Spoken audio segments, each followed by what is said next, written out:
मान लीजिए कि एक चोर है, एक क्या है, एक चोर है। उस चोर कह रहा है, चोर है, ठीक है, अपराधी है, वो बोल रहा है कि हम चोरी नहीं किए हैं, और हमको मालूम है कि वो चोरी करता है। अब बोल रहा है कि हम चोरी नहीं किए हैं। अब उसे हम लोग को प्रूफ करना है कि तुम चोर ही हो, तुम ईमानदार नहीं हो। तो इसके लिए क्या करेंगे हम लोग कि वो बोल रहा है बेचारा कि नहीं हम चोर नहीं है, चोर नहीं है, हम चोरी नहीं करते हैं। तो उसके लिए हम लोग इस चोर को हम लोग कुछ समय के लिए मान लेंगे, माना कि तुम ईमानदार हो।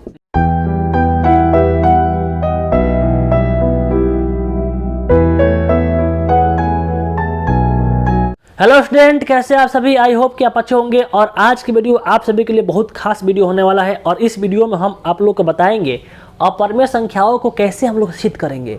बिल्कुल आसान तरीका से मैं आपको बताऊंगा। इस वीडियो के देखने के बाद आपको अपरिमेय संख्या सिद्ध करने में कभी भी दिक्कत नहीं होगा। इसमें आपको मैं जिस तरह बताऊंगा उस तरह आप सीख गए तो आप समझिए कि आपको कहीं भी प्रॉब्लम नहीं होने वाला है। देखिए, अभी तक बहुत स्टूडेंट ऐसे होंगे कि सिद्ध कर देते होंगे, लेकिन उनको मतलब नहीं मालूम चलता है कि कहाँ पर क्यों भरे हैं, कैसे भरे हैं, तो मतलब नहीं मालूम चलता है। तो आप लोग इस वीडियो को जरूर देखिएगा, आपको पूरा कंप्लीटली मैं इस वीडियो में बताऊँगा। देखिए, ऐसे यहाँ पर हो गया √3, √5, √7, √2 हो गया, फिर बाटा वाला प्रश्न हो गया। फिर ऐसा ये पूछ सकता है 2 × √5, 3 √2, 6 + √2, प्लस वाला माइनस वाला। तो पूरा डिटेल में मैं यहाँ पर इस वीडियो में चर्चा करने वाला हूँ और आपको बताने वाला हूँ। और ये प्रश्न आपके हर बार एग्जाम में पूछा जाता है, इसलिए वीडियो आपके लिए काफ़ी महत्वपूर्ण वीडियो है। इस वीडियो का आप लोग अंत तक देखिएगा। तो चलिए हम लोग इसे सिद्ध करते हैं, ठीक है। तो देखिए, पहले मैं आपको इसे सिद्ध करना नहीं बताऊँगा, पहले मैं आपको जो बता रहा हूँ उस बात को पहले सीखिए। उस बात को यदि आप सीख लेते हैं तो ये सिद्ध करना आपके लिए काफ़ी आसान हो जाएगा। समझिए कि हलवा हो जाएगा, हलवा, ठीक है। तो जो मैं आपको बात बता रहा हूँ उसे आप लोग ध्यान से सुनिएगा और ध्यान से समझिएगा। तो चलिए इसका शुरुआत करते हैं। देखिए, सबसे पहले आप लोग समझिए कि अभाज्य संख्याएं क्या होती है। तो अभाज्य संख्या वो होती है जिनके HCF कितना निकलता हो, 1 निकलता हो। कहने का मतलब कि देखिए 7 और ले लीजिए 7 और 5, ये दोनों का HCF कितना निकलेगा, 1 निकलेगा। HCF मतलब कि ये दोनों में किससे भाग लगेगा, इन दोनों में किससे भाग लगेगा एक साथ। तो कहोगे सर एक जो होगा ना, एक दोनों को भाग करेगा, 7 को भी भाग करेगा और 5 को भी भाग करेगा। तो जिन दो संख्याओं को अगर केवल एक भाग करता है तो दोनों संख्याएं अभाज्य संख्या कहलाती है। यानी 7 और 5 को भाग करेंगे, 7 और 5 में एक ही भाग करेगा। अर्थात हम कहेंगे कि 7 और 5 में जो कॉमन फैक्टर है, कॉमन गुणनखंड है, वो कितना है, 1 है। इसको अगर हम 7/5 करते हैं तो कहोगे सर 7 और 5 में उभयनिष्ठ, ध्यान दीजिएगा, उभयनिष्ठ कितना है, उभयनिष्ठ गुणनखंड क्या है, उभयनिष्ठ गुणनखंड 1 है। कितना है, 1 है। और उभयनिष्ठ गुणनखंड मतलब कि दोनों में भाग कर रहा होगा।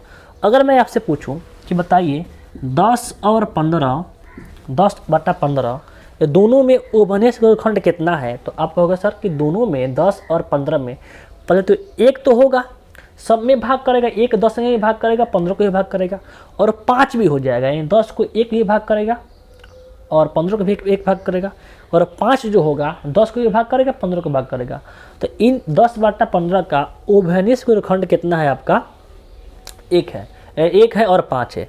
अब देखिए, आप लोगों को पता होगा लेकिन फिर भी समझिए इसे। परिमेय संख्या क्या होता है बाबू? देखो, मैं बोलूँ कि बताओ 8/10 परिमेय संख्या है, तो हाँ ये परिमेय संख्या है, लेकिन ये स्टैंडर्ड रूप नहीं है। इसका स्टैंडर्ड रूप का होता है कि जो कटने वाला होता है उसे हम पहले काट देते हैं। जैसे कि 8/10 है ना, इसमें जो कटने वाला है उसे हम लोग काटेंगे, उसे छोड़ेंगे हम लोग।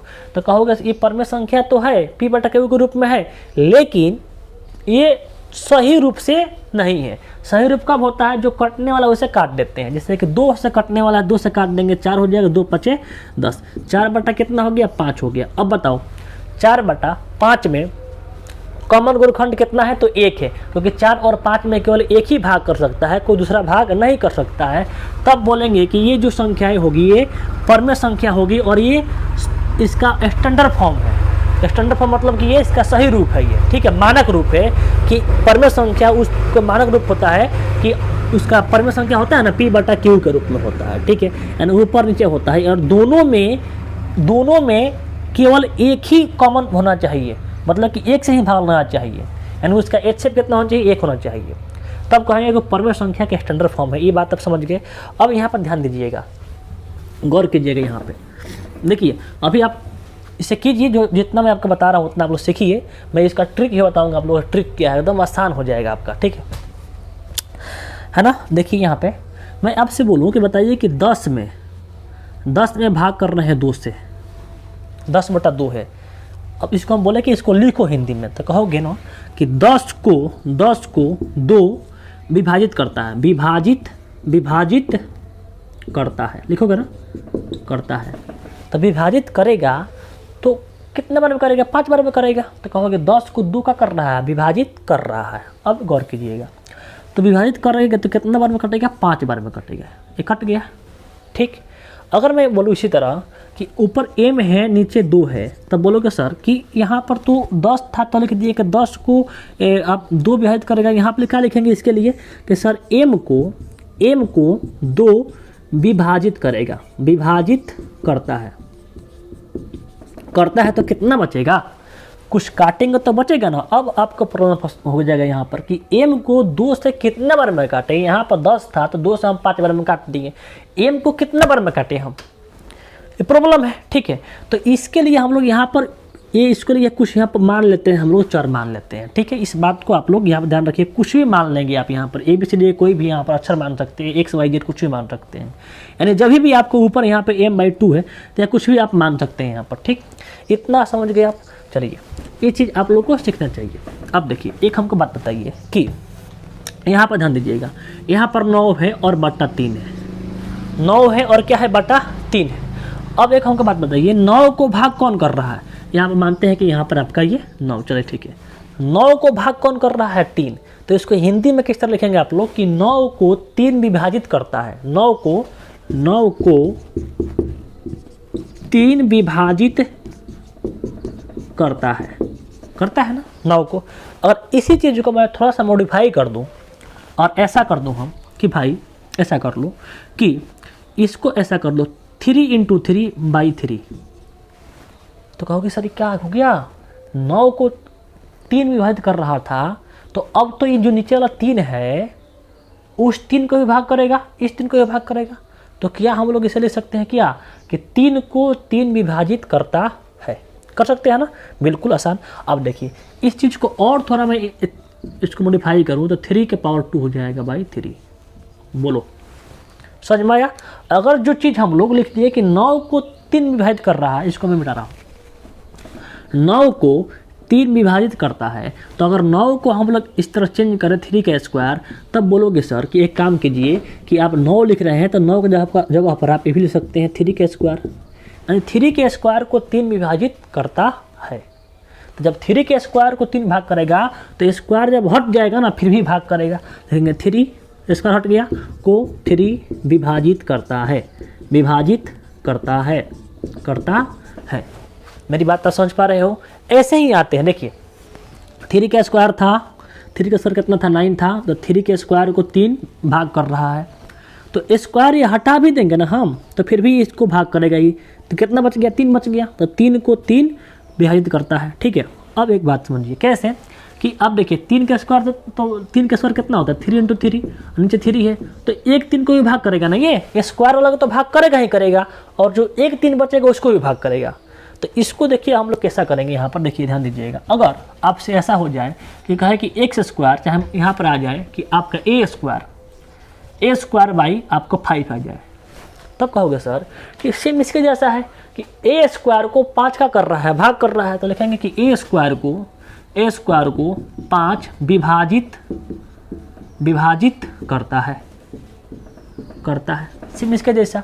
तो अब इसके अनुसार देखिए कि अगर स्क्वायर हटाएंगे भी हम, स्क्वायर अगर हटा भी देंगे तभी 5 भाग करेगा। तो a के स्क्वायर हटाइए तो a हो जाएगा, a को 5 विभाजित करता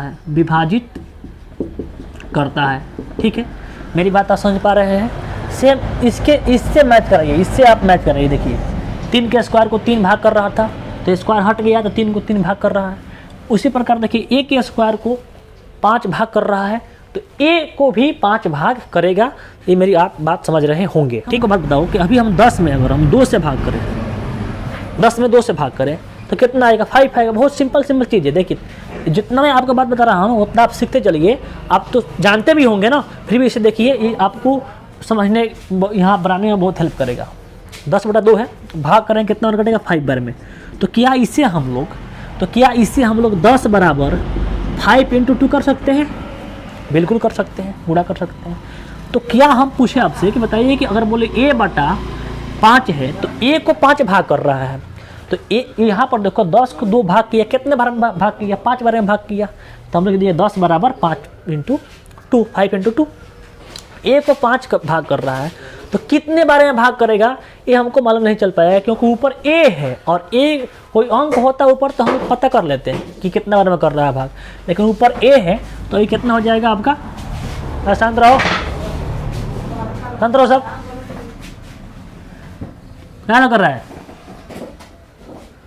a को कितने बारे में भाग करेगा ये, ठीक है। तो अब देखिए a को तो यहाँ पर क्या कर रहा है तू लोग, तो यहाँ पर 10 को 2 5 बार में भाग किया। यहाँ पर a को कितने बार में भाग करेगा? हम मान लेंगे कुछ यहाँ पर कि भाई चलो यहाँ पर c बार में भाग कर दिया, a को 5 जो है c बार में भाग कर दिया। तो क्या हम लोग a को बराबर हम लोग 5c कर सकते हैं? क्या गुणा कर सकते हैं सब तिरछा, ठीक। और फिर बोल रहे हैं कि यहाँ पर b है, यहाँ b में अगर मान लो कि हम 3 से भाग गए हैं तो b को 3 जो है मान लेते हैं कि यहाँ पर काट रहा है y बार में, कितना बार काट रहा है? y बार मर्त में काट दिया, तो हम इसे गुणा कर देंगे, b बराबर कितना होगा? 3y हो जाएगा। मतलब इस तरह हम कर सकते हैं। अब एक और बात ध्यान दीजिएगा, यहाँ पे एक और बात से की है। अब देखिए मैं आपसे बोलूँ कि बताइए कि अगर a स्क्वायर बराबर 5b² है, कोई यहाँ पर दिया है इक्वेशन a स्क्वायर बराबर 5b² है। अगर मैं आपसे बोलूँ कि a को अगर मान लो a को अगर 5 से भाग करें, a को 5 से भाग करें तो कोई एक नंबर आता है, मान लेते हैं यहाँ पर कोई नंबर यहाँ पर आता है n, क्या आता है? n आता है। तो क्या हम लोग a बराबर 5n कर सकते हैं? क्या बिल्कुल कर सकते हैं। a बराबर कितना? 5n, और a का वैल्यू कितना आ गया? 5n आ गया। तो जहाँ पर a दिखाई दे रहा है क्या वहाँ पर ये हम भर सकते हैं? क्या भर सकते हैं? तो इसकी जगह का भरेंगे, बताइए 5n के होल वर्ग बराबर 5b²। अब क्या करेंगे? देखिए 5 का स्क्वायर करना है तो कितना हो जाएगा? 25 हो जाएगा, और n के स्क्वायर बराबर कितना हो जाएगा? 5b², ठीक। 5 से काट देंगे इसे, 5 5 25 यानी 5n के स्क्वायर बराबर b²। अब यहाँ गौर कीजिएगा, जो 5b के साथ में था वो 5 किसके साथ में आ गया? n के साथ में आ गया। तो अब एक हमको आप बात बताइए, कि हमें जो सिद्ध करना, अब चलिए आप सिद्ध करते हैं। हमें यह सिद्ध करना है कि सिद्ध कीजिए कि √5 एक अपरम संख्या है। तो इसको हम उल्टा मानेंगे। देखिए मान लीजिए कि एक चोर है, एक क्या है? एक चोर है। उस चोर कह रहा है, चोर है, ठीक है, अपराधी है, वो बोल रहा है कि हम चोरी नहीं किए हैं, और हमको मालूम है कि वो चोरी करता है। अब बोल रहा है कि हम चोरी नहीं किए हैं। अब उसे हम लोग को प्रूफ करना है कि तुम चोर ही हो, तुम ईमानदार नहीं हो। तो इसके लिए क्या करेंगे हम लोग कि वो बोल रहा है बेचारा कि नहीं हम चोर नहीं है, हम चोरी नहीं करते हैं। तो उसके लिए हम लोग इस चोर को हम लोग कुछ समय के लिए मान लेंगे, माना कि तुम ईमानदार हो, माना कि तुम ईमानदार हो। एक इसको सिद्ध करना था कि चोर है ये, कोई व्यक्ति सिद्ध करना है कि ये चोर है, लेकिन वो बोल रहा है बार बार कि हम चोर नहीं हैं, हम ईमानदार हैं, चोर नहीं है। तो हम लोग ने कहा कि ये उससे मान लिए कि तुम भाई ईमानदार हो, यानी उसका उल्टा माने हम लोग। ठीक ऐसा ही यहाँ पर हम लोग ये बोल रहा है सिद्ध करने के लिए कि अपरमेय संख्या है, और उसको हम लोग उल्टा मानेंगे, परमेय संख्या मानेंगे, जिससे इस यहाँ पर किए हैं। तो ईमानदार मान लिए। अब ईमानदार इसे मान लिए हैं तो ईमानदार का जो गुण होगा उसे देखना चाहिए उसे। अब इसको हम लोग वेरिफिकेशन करेंगे कि सच में हम इसे माने हैं कि ईमानदार है, तो ये ईमानदार का जो गुण है, क्वालिटी है, वो उसको फॉलो कर रहा है कि नहीं कर रहा है। अगर ये ईमानदार के क्वालिटी के गुण को, प्रॉपर्टी को फॉलो नहीं कर रहा होगा, जब इसका वेरिफिकेशन करेंगे हम लोग और इसका प्रमाण मिलेगा कि नहीं ये ईमानदार नहीं है, तो जब ये ईमानदार नहीं होगा, ईमानदार नहीं होगा, इसका मतलब कि ये पक्का चोर ही होगा। यानी हम लोग जो माने हैं उसी को प्रूव करना है कि वो नहीं है। हम लोग जो गलती कर दिए, यहाँ पर गलती क्या कर दिए हैं, हम लोग को पता था कि ये चोर है, हम लोग को पता ये था कि ये चोर है, लेकिन हम लोग फिर भी क्या माने इसको, हम लोग इसे मान लिया कि ईमानदार है। अब इसे हम लोग को ये ईमानदार मान लिए हैं तो हम लोग को ये प्रूव करना है कि ये ईमानदार नहीं है। जैसे ही मालूम चल जाए कि ईमानदार नहीं है, इसका मतलब पक्का वो चोर ही होगा। ठीक वैसा ही हम लोग ये दिया है अपरमेय संख्या, तो अपरमेय को हम मानेंगे कि वो परमेय संख्या है। क्या मानेंगे? वो परमेय संख्या है, और उस परमेय संख्या मान लेंगे। उसके बाद से हम लोग को प्रूव करना है कि वो परमेय संख्या नहीं है। अगर परमेय संख्या नहीं हो जाएगा, इसका मतलब परमेय अपरमेय होगा। तो इस प्रकार से हम लोग सिद्ध करेंगे। चलिए इसका हम लोग सिद्ध करते हैं। देखिए, तो हम लोग पहले मानेंगे कि ये क्या है, आपका परमेय संख्या है। तो बिल्कुल आराम से यहाँ पर लिखेंगे, माना कि √5 एक परमेय संख्या है। √5 एक परमेय संख्या है, परमेय संख्या है। ठीक, √5 है। इसी टाइप का ये सब प्रश्न है, तो अगर ये सिद्ध करते हैं तो आपका पूरा ये सिद्ध हो जाएगा। ठीक, देखिए, तो परमेय संख्या इसे मान लिए हम लोग। तो परमेय का जो आपका प्रॉपर्टी है, क्या कहता है, P/Q के रूप में होना चाहिए उसे। चलिए इसको हम लोग करते हैं। देखिए, √5 होगा, √5 जो होगा वो P/Q के रूप में होगा, यानी P ऊपर या P/Q के रूप में होगा। ठीक है, तो हम इसे क्या कर रहे हैं, हम A भी मान रहे हैं, A और B मान रहे हैं। A और B क्यों मान रहे हैं, ध्यान दीजिएगा, A/B, क्योंकि जो P/Q जो होगा ना, P/Q, उसमें अगर कोई गुणखंड होगा एक के अलावा, उसे काटेंगे तो वहाँ पर काटेंगे तो कुछ अलग नंबर आएगा। जैसे मान लीजिए कि यहाँ पर आपको हम बताएं 12 यहाँ पर आपका 8 है, तो ये परमेय संख्या है ये, और इसमें गुणखंड दिखाई दे रहा है 4, आपका 4 दिखाई दे रहा है ना, तो 4 से काटेंगे, 4 3 के 12, 4 दूनी के 8, तो अब देखिए कितना है, 3/2 आ गया। तो इसको मानते हैं कोई P/Q था, उसको हम काट दिए, तो काटे तो A बार में कटा, ये कितना बार में कटा, B बार में कटा, इसलिए हम इसे क्या मानेंगे, A/B मानेंगे। इतना करने के बाद हम लोग √5 बार में कितना मान लेंगे, A/B। यहाँ पर क्या लिखेंगे, जहाँ A और B, A और जैसा हम लिख रहे हैं वैसा आप लोगों को लिखना है, A और B सहअभाज्य संख्या है, सहअभाज्य संख्याएं हैं, जहाँ तथा B ≠ 0, यानी जो नीचे वाला होगा 0 नहीं होगा। ए बी क्या है, सहभाज्य संख्या है। ए बी सहभाज्य संख्या मतलब हुआ कि A और B में दोनों में एक साथ केवल एक से भाग लग रहा है, एक के अलावा किसी से भाग नहीं लग रहा है। जैसे कि हम आपको बताएं कि 10 और 15 था, ये दोनों में एक साथ किससे भाग लग रहा है, 1 से भी लगता है भाग और 5 से भी भाग लगता है, तो ये आपका सहभाज्य संख्या नहीं होगा। अगर यहाँ पर मैं यहाँ कर दूँ आपके 13, तो देखिए 10 और 13 में एक साथ किससे भाग लगेगा, आपका एक साथ भाग लगेगा किससे, 1 से, तो कहेंगे कि दोनों सहभाज्य संख्या है। मेरी बात समझे। अब देखिए हम लोग ने क्या माना है यहाँ पर कि ए बी क्या है, कि सहभाज्य संख्या है। इसका मतलब कि ए और बी में बी को दोनों में ए को भी एक भाग करता है और बी को भी एक भाग करता है, दोनों के एक साथ केवल एक ही भाग करता है, इसके अलावा कोई नंबर भी भाग नहीं करता है। अगर इसका उल्टा हमें यहाँ पर मिल जाएगा प्रमाण, जैसे कि मान लें कि ए और बी में एक के अलावा कोई एक और नंबर भाग करने लगे, जैसे मान लें कि 5 भाग करने लगे, तब बोलेंगे कि ये क्या है, ये गलती हो गया है, क्योंकि यहाँ पर सहभाज्य माने हैं। सहभाज्य का मतलब एक होना चाहिए, यानी हम लोग यही प्रूव करना है कि यहाँ पर 5 भी दोनों को एक साथ भाग करता है। चलिए यहाँ पर देखिए, ध्यान दीजिए कि ए और बी दोनों को एक साथ में कौन भाग करता है, एक भाग करता है। हमने इस बात को माना, इसका मतलब यही हुआ। ठीक, अब क्या करेंगे, देखिए गुणा करेंगे इसे, √5 b बराबर a हो जाएगा। ठीक, अब इसे मानेंगे समीकरण 1, इसे मत मानो, अब इसे इतना हो गया। अब क्या करेंगे, दोनों तरफ कर देंगे वर्ग, लिखेंगे दोनों तरफ वर्ग करने पर, दोनों तरफ वर्ग करने पर, तो देखिए जब वर्ग करेंगे √5 जो होगा, √5 का वर्ग करेंगे और फिर a का वर्ग करेंगे, तो √5 का वर्ग 5 हो जाएगा, और b का b स्क्वायर और a का a स्क्वायर। तो मैं यहाँ पर इस बात को मैं यहाँ पर लिख रहा हूँ डायरेक्ट यहाँ पर, तो √5 का वर्ग 5 और b स्क्वायर बराबर a स्क्वायर हो जाएगा। अब देखिए इतना हो जाने के बाद यहाँ पर ध्यान दीजिए कि अब जो 5 है किसके साथ है, b के साथ है, तो 5 b के साथ है, तो ये 5 किसको भाग करेगा, a स्क्वायर को भाग करेगा। जैसे कि यहाँ पर 2 × 5 बराबर 10 होता है ना, तो अगर हम 5 का वैल्यू निकालें 5 का, तो 10 बाई कितना होगा, 2 होगा ना, और 2 भाग करेगा, इन जो 5 के साथ था वो 2 भाग कर रहा है, या 5 भाग करेगा इसे। तो हम लोग यहाँ पर अंक जो है, यहाँ पर देखिए अंक 5 आ रहा है, ये अंक किसको भाग करेगा, a स्क्वायर को भाग करेगा। आप चाहो तो ऐसा निकाल लो, b स्क्वायर बराबर क्या होगा, a स्क्वायर बटा 5 होगा। ठीक है, लेकिन इतना आपको लंबा चौड़ा करने की जरूरत नहीं है। यानी यहाँ पर देख सकते हैं कि जो 5 होगा किसके बट्टे में जाएगा, ए स्क्वायर के बट्टे में जाएगा। तो हम लोग लिखेंगे कि जो ए स्क्वायर को ये भाग करेगा, कौन भाग करेगा, आपका 5 भाग करेगा।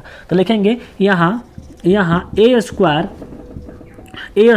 5 से क्या है, ए स्क्वायर को 5 विभाजित करता है, इसलिए ए को भी 5 विभाजित करेगा। ठीक है, हमने अभी आपको बताया कि ए स्क्वायर है तो उसको 5 भाग कर रहा है, तो ए स्क्वायर हटेगा फिर भी उसको भाग करेगा। ठीक, तो अब चलिए ए को 5 भाग कर रहा है तो हम भाग करते हैं ए को। जो चलो यहाँ पर ए को हम लोग 5 से भाग कर दिए, ए को हम लोग 5 से क्या कर दिया, भाग कर दिए। तो कुछ ना कुछ नंबर यहाँ पर आएगा ना। यहाँ पर ए को 5 से भाग करोगे तो कितने मर्त में कटेगा, तो हम मान लें कि सी मर्त में कट गया। कितने मर्त में कट गया, सी मर्त में। तो हम लोग क्या निकाल सकते हैं, ए बराबर कितना हो जाएगा, 5c। क्या हो जाएगा, 5c। तो ए को जो 5 से भाग करेंगे सी हो गया। तो इस बात को हम लोग यहाँ से निकाल सकते हैं, ए का मान, ए बराबर कितना, 5c हो जाएगा। अब यही मान कहाँ भर देंगे हम लोग, यहाँ पे समीकरण, इसे मान लेंगे समीकरण 1। यही मान ए बराबर कितना निकाले हम लोग, 5c। तो ए का मान कहाँ भर देंगे, समीकरण आपके 1 में भर देना है। चलिए भरते हैं, देखिए यहाँ पे समीकरण 1 में ए का मान रखने पर देखिए भरिए 5b स्क्वायर बराबर ए का मान कितना है, 5c है, तो 5c भरेंगे, 5c के और इसका होल वर्ग करना, होल वर्ग कर दिए। ठीक, तो 5b के स्क्वायर बराबर ये 25 हो जाएगा, 25c के स्क्वायर, 5 से काट देंगे, कितना बार कटेगा, 5 बार में। बी स्क्वायर बराबर कितना हो गया, 5c के स्क्वायर। अब बताओ, आपको दिखाई इधर नहीं दे रहा होगा, तो इधर कितना बच गया आपका, इधर बच गया बी स्क्वायर बराबर 5c के स्क्वायर। इसको मान लो समीकरण 2। अब बताओ हमको कि जो बी स्क्वायर जो है किसको भाग कर रहा है, बी स्क्वायर कौन भाग करेगा, 5 भाग करेगा। यहाँ पर देखिए 5 किसके साथ में था, 5 था आपके बी के साथ में, तो इसके बगल वाले को भाग करेगा, 5 किसको भाग करेगा, ए स्क्वायर को। यहाँ 5 किसके साथ में है, सी के साथ में, तो इसके बगल वाले को भाग करेगा, बी को भाग करेगा।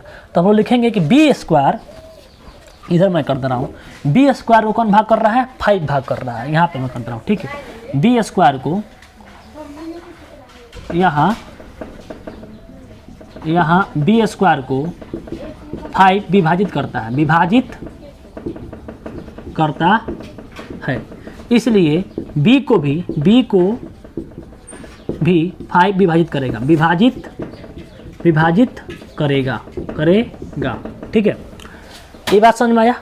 अब एक हमको बात बताओ, हमने जो शुरू में माना था वो क्या माना था कि ए और बी को दोनों को एक साथ में केवल एक भाग करेगा, लेकिन यहाँ पर हुआ क्या कि 5 जो है यहाँ पर ए को भाग कर रहा है और यही 5 किसको भाग कर रहा है, बी को भाग कर रहा है। यानी जो हमें मिल गया वो क्या मिल गया कि ए और बी को दोनों के एक साथ में 5 भी भाग कर रहा है, जो कि गलती हो गया। हमने क्या माना था, हमने माना था कि सहभाग संख्या है और वो दोनों में किससे भाग लगेगा, 1 से भाग लगाएगा। और यहाँ पर जब इसको हम लोग सिद्ध करना चालू किए तो मालूम चला कि ए को और बी को दोनों को कौन भाग कर, देखो यहाँ पर ए को भाग कर रहा है 5, फिर बी को भाग कर रहा है 5, यानी ए बी को दोनों को एक साथ भाग करने वाला एक और गुणखंड है, वो कौन है, 5 है आपका, जो कि गलती हो रहा है। गलती कहाँ हो रहा है, आपको समझ में आ रहा है कि नहीं आ रहा है। गलती हो रहा है यहाँ पर कि हमने सहभाग संख्या माना है केवल दोनों को एक से भाग करना है, लेकिन किससे हो गया, 5 से हो गया भाग। दोनों को एक साथ में किससे भाग लग रहा है, 5 से भाग लग रहा है, इसलिए गलती है। ठीक है, अब देखिए यहाँ पे शांत रहो, तो यहाँ पे आराम से आओ सब।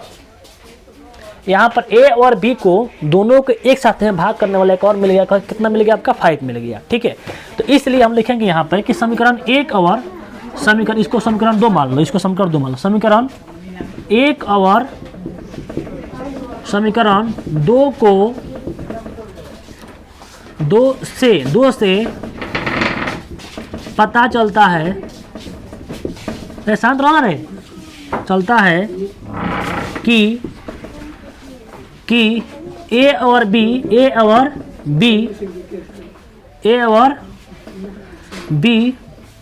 के उभयनिष्ठ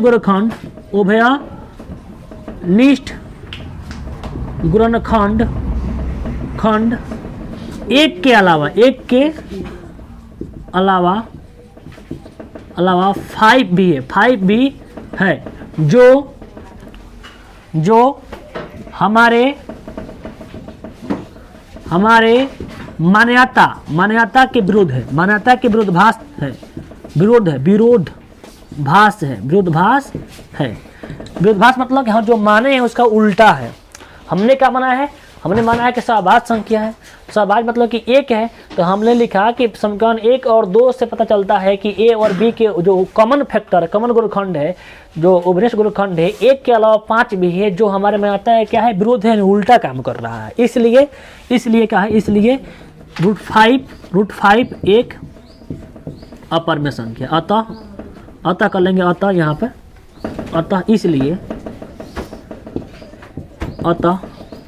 इसलिए आपका अतः √5 एक अपरिमेय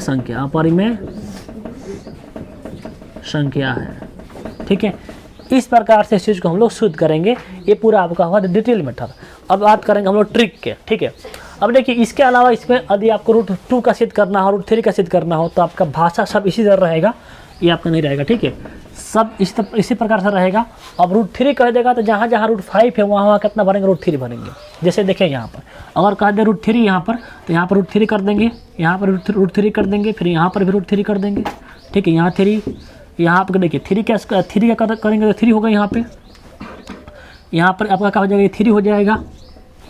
यहाँ का जहाँ 5 है वहाँ 3 भर दो केवल, जहाँ 5 है वहाँ का भर देंगे, केवल 3 भर देंगे। अब देखिए यहाँ पे ये होगा आपका 3 हो जाएगा, ये का होगा आपका 3 हो जाएगा। अब 3 के 3 हो जाएगा ही, और 3 का स्क्वायर 9 हो जाएगा। 3 से काट देंगे 3 बार में। अब यहाँ पर क्या भरेंगे आप? 3 भरेंगे, फिर यहाँ पर 3 भरेंगे, फिर यहाँ पर 3 भरेंगे, आपका ये सिद्ध हो गया। तो अगर √3 कहेगा तो आपको इस प्रकार से सिद्ध कर देना है। √5 करेगा इस तरह से, √7 करेगा इस तरह से कर देंगे। ठीक है, तो रूट वाला आपका पूरा ये कंफर्म हो गया। चलिए, मेरा क्लास में लड़का सब आ गया, इसलिए मैं छोड़ रहा हूँ। अगला आपके वीडियो में मैं इसका ट्रिक के साथ साथ ये जो बच रहा है उसके मैं बता दूंगा। ठीक है, हमने सोचा कि इसी वीडियो में आप लोग का इसका ट्रिक ही बता दूंगा। हालांकि वीडियो आपका लंबा भी हो गया है, इसलिए मैं ट्रिक को छोड़ रहा हूँ। अगला वीडियो में जस्ट आपके इस वीडियो के बाद ही आपको मैं ट्रिक वाला वीडियो डाल दूंगा। ठीक है, इसके सिद्ध करने वाला साथ में, ये भी सिद्ध करने वाला आपके साथ में। ठीक है, मिलते हैं नेक्स्ट वीडियो में।